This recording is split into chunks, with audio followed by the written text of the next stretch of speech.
السلام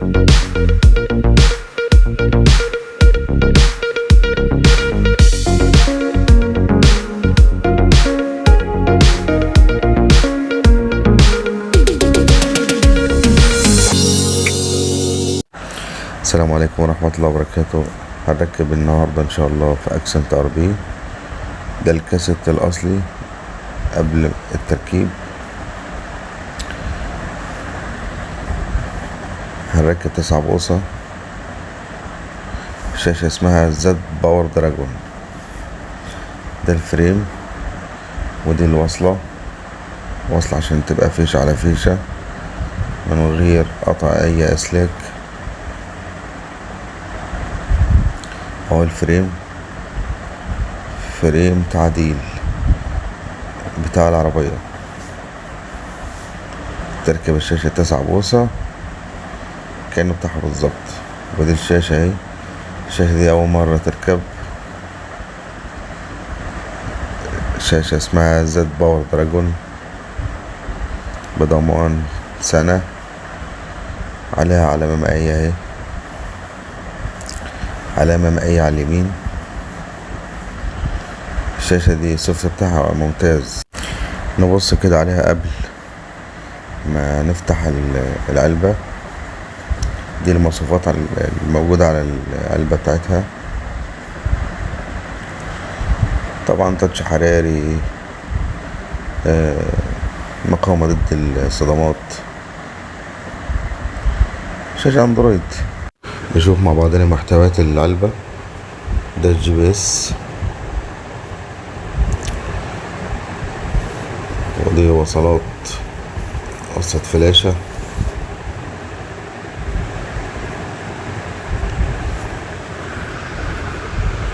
وصلة كاميرا، وصلات الصب والفيديو ان والفيديو اوت زي كل شيء. بيجي مع الشاشة وصلتين فلاشة خلفي، تركب من الخلف.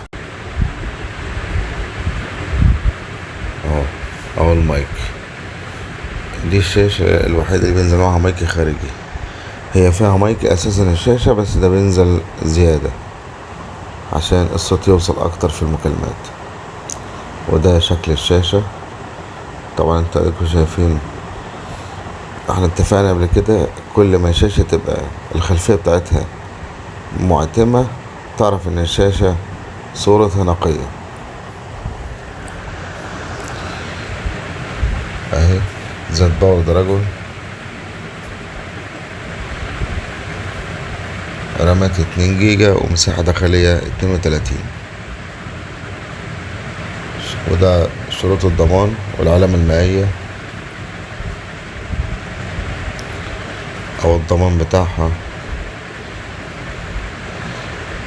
لمدة عام كامل. كده احنا وريناكم شكل الشاشة ومحتويات العلبة. نبتدي بقى نفك الكاسيت. طبعا العربية فيها مالتي طارة. هنفك ال4 مسامير بتوع الكاسيت الأصلي. ودي الفيشة، هتركب فيشة على فيشة اهي من غير قطع اي أسلاك. اهي ركبة الفيشة، انت ما بتلعبش فيها حاجة، فيشة على فيشة اهي. والفيشة اللي في النهاية بتركب طبعا في الشاشة اللي راكبها. ده شكل الشاشة، لازم نجربها قبل ما تركب. شايفين حتى فتحة الشاشة اساسا شكلها ممتاز. وده الواجهة الاساسية بتاعت الشاشة. انا قلت لكم انها عجبتني بصراحة، والشاشة السوفت بتاعها كويس جدا، والواجهة زي ما انتم شايفين ممتازة. واجهة عصرية حديثة زي ما انتم شايفين اهي. الشاشة 9 بوصة. طبعا العدادات اللي في الواجهة دي وانت ماشي بالعربية بتعد معاك كأنها زي اللي في العربية بالظبط. ودي الايقونات جوه الشاشة شكلها ازاي. ادي الفريم ركبنا فيه الانتظار، حشنا الانتظار من الفريم القديم وركبناه في الجديد. ودي الهوايات برضك حشناها من القديم وهتركب في الجديد. نبص بقى على الكاميرا اللي هتركب، كاميرا ادريان فول اتش دي. الكاميرا دي هي مش 360 بس كاميرا صورتها نقية اهي، كاميرا ادريان. هنركب الكاميرا حفر اهي، جبنا البنطة بتاعة الكاميرا اللي جاية معاها، حفرنا. وده الشكل النهائي للشاشة بعد ما ركبت.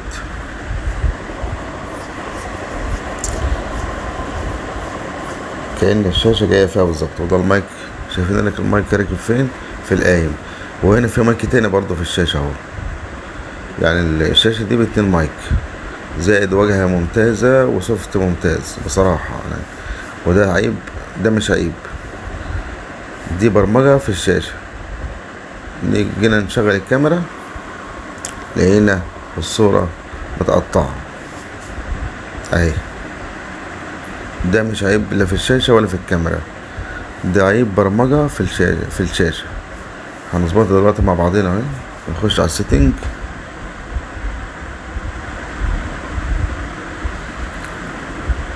نخش على السيتنج وهنجيب حاجة اسمها عكس الكاميرا وهنخليها CCD.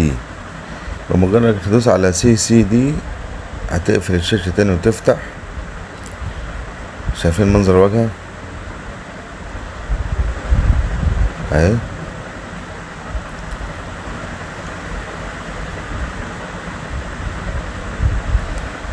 شاشة ممتازة، رامات 2 جيجا، مساحة داخلية 32. زد باور دراجون، شاشة اسمها زد باور دراجون.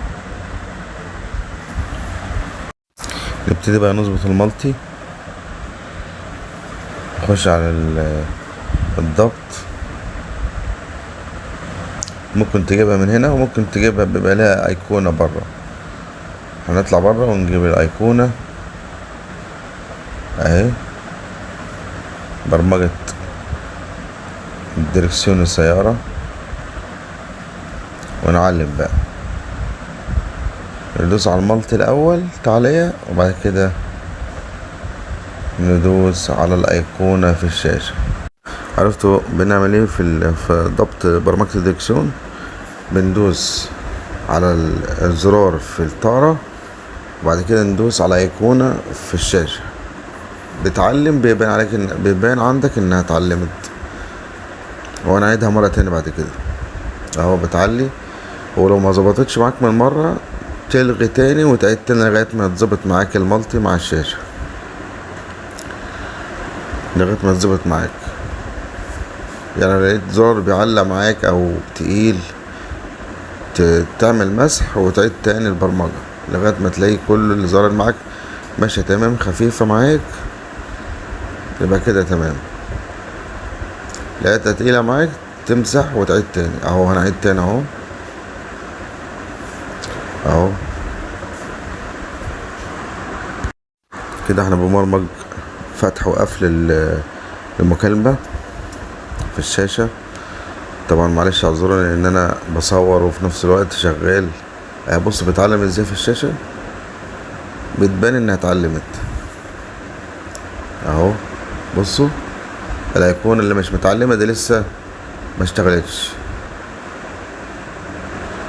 اهو. نجرب كده، هجيب معانا بلوتوث اهو كده الايقونة تمام.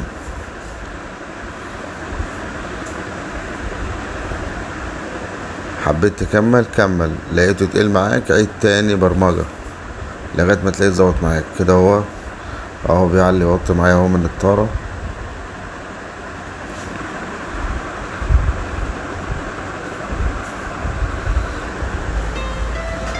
اهو.